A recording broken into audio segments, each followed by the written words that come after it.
Yung mga shipping natin, nakalimutan natin ipaship kasi sarado din yung ano. Sarado din yung LBC panigurado kasi sa pote. Ang ganso sa pote.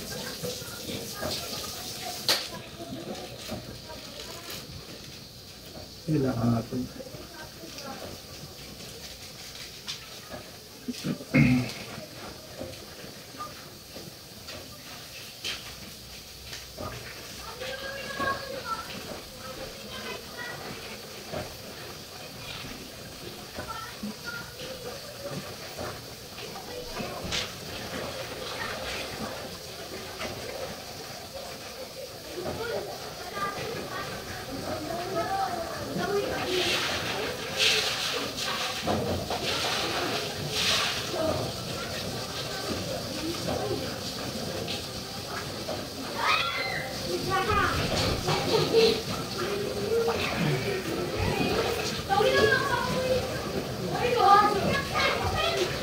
Kailangan natin unahan yung pagpupa kasi may isang kwarto pa tayo doon nalilinisan.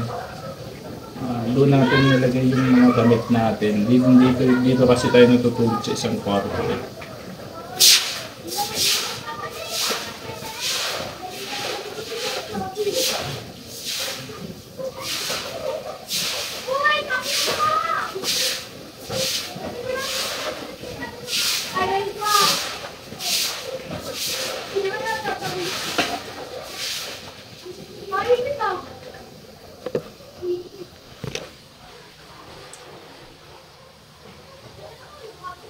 Ngayon po, may tubig po. Unahan lang natin kasi maraming gagamit ng tubig. Wala na tayong tubig.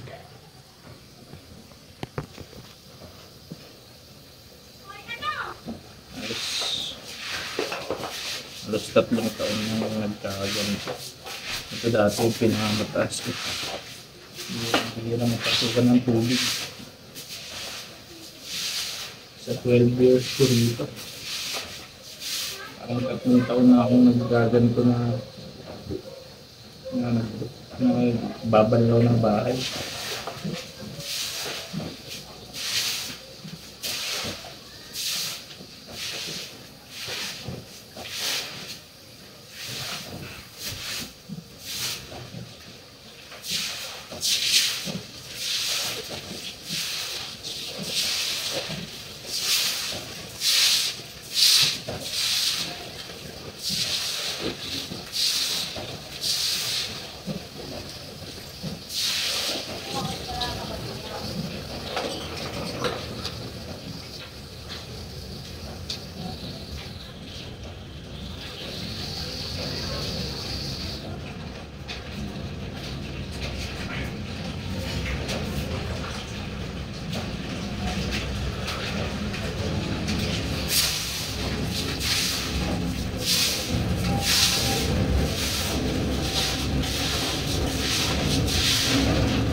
Ganito na tayo.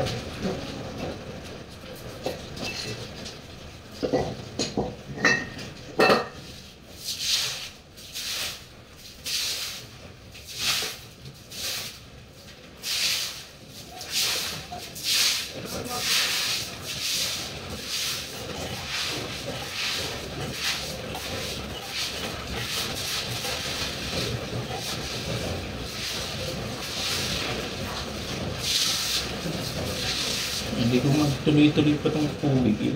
Wala tayong magagawa, linis ulit. Mas maganda kasi makakawa mo tayo.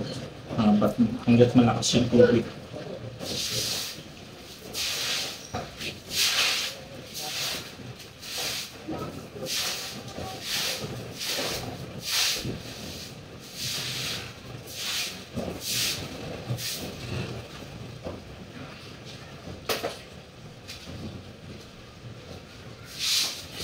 May ilaw naman, kaso pinatay ko yung breaker kasi delikado eh.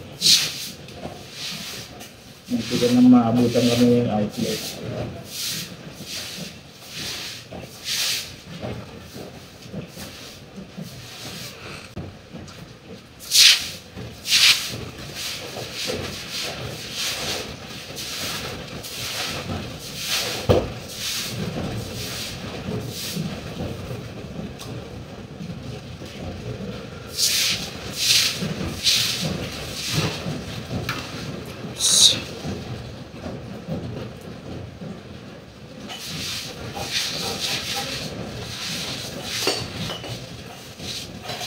Hindi ako nag-absent, pira ako mag-absent. So, pala hindi wala akong absent.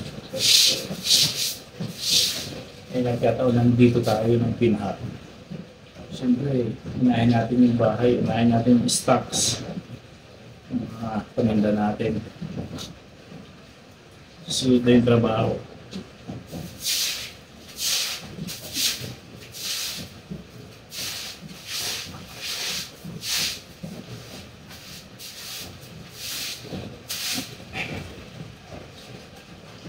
Ngayon ko lang ano to eh. Ngayon ko lang na-experience to na nandito ako. Yung nakaraan, nandito ako pero pinilit kong pumasok. Pero ngayon, unahin muna natin kasi marami tayong stocks talagang sa ganda-ganda yung mga stocks natin para mahabutan. Mahirap na. Paralyze tayo na pag nasira yung stocks natin.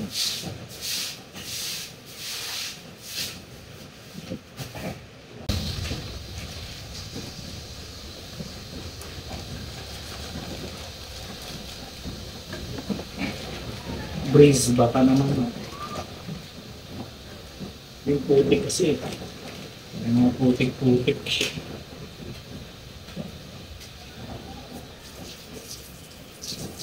Tulad nito. Hindi na ng tubig. Ibig sabihin. Mga gumagamit. Kapag ipagpapamamaya ko pa yung taglilinis. Wala na. Matutuluan na tayo ng putik dito. Iniwasan natin. Isang manahin ka yung tubig eh. Level pa lang ng chlorine. Chlorine sa labas.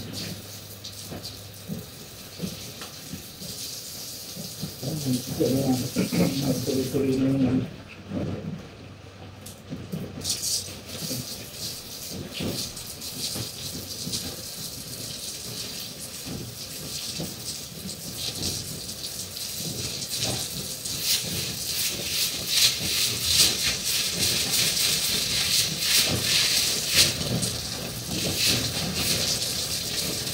Magtuloy-tuloy na yung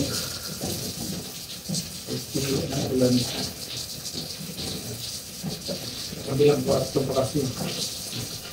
Yung talaga medyo mabigat yun kasi nandun ng tama. Pero mas pinipili ko matulog dito kasi maka-aircon dito eh. Yung kabila, ano lang yun. Pagkainan, ganyan.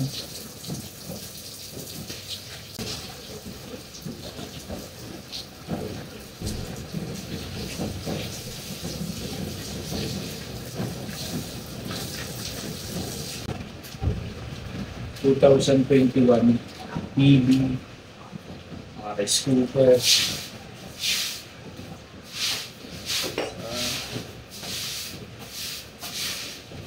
TV Plus,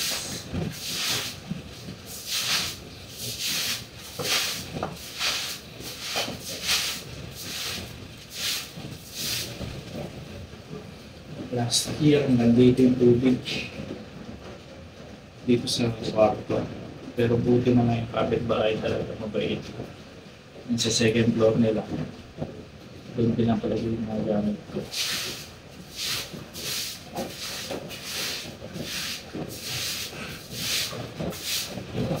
Iwan ko pa kung bakit. Ano? Ito po. Manabot na tayo.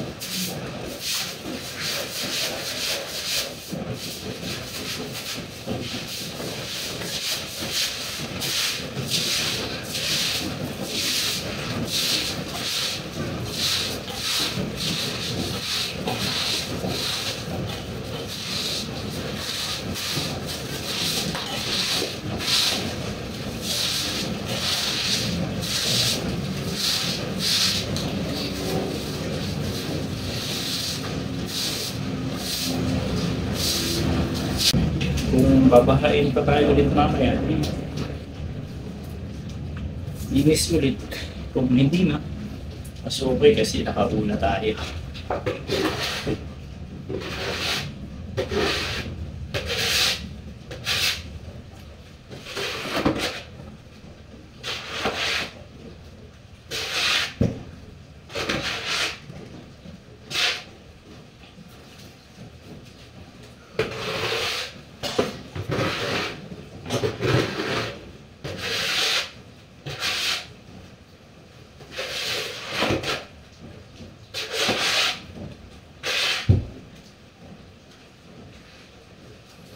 Then mamaya pagka-flooring na lang yung baka, doon tayo bubuksan natin yung ilaw natin. Electric pa na to. Makatulog na. Alas 2 kasi kagabi. Ising pa. Alas 2 kagabi.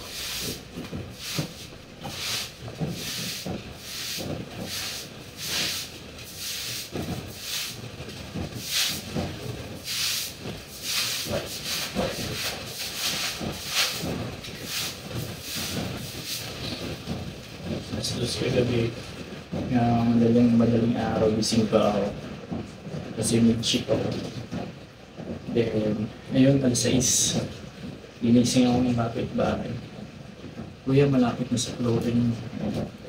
Start na ako nag-ano. Sa balutan ng mga paninda natin.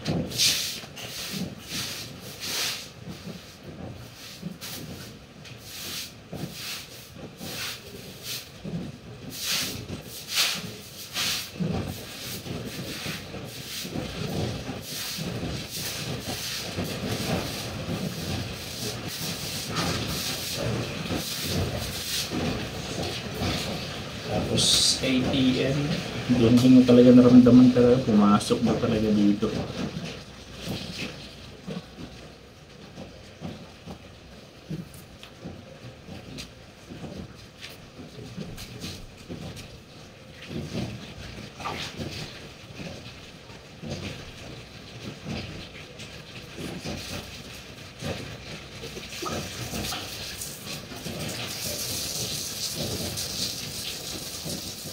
Kumain na tayo. Tanggalin natin yung mga pula. Yung mga pula eh.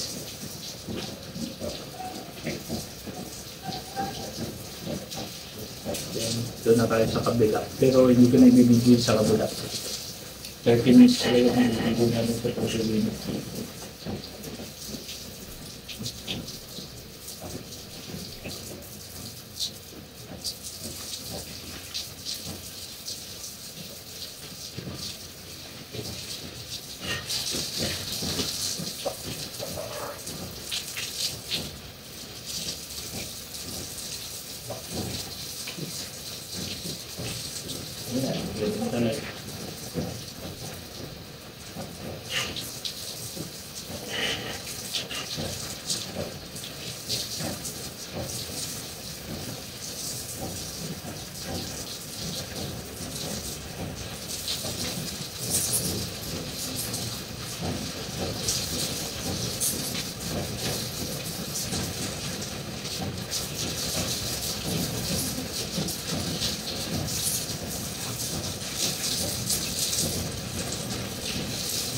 Mahina naman yun, pero grabe.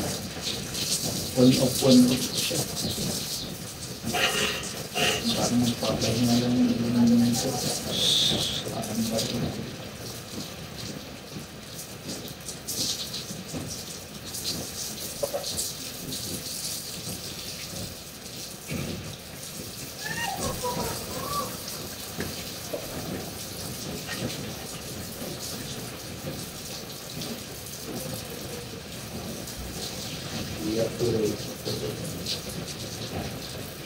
Puyat si Dexter.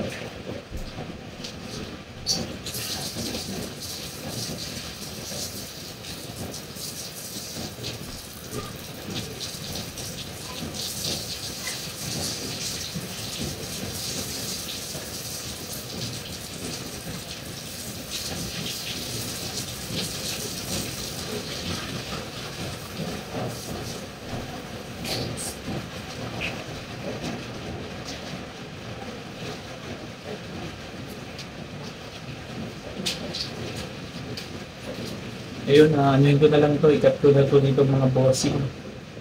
Update lang dito, hindi tayo nasiraan ng mga gamit ngayon. Dati nasiraan tayo pero hindi na ngayon. Back to grind tayo bukas. Update ko kayo. Maraming salamat.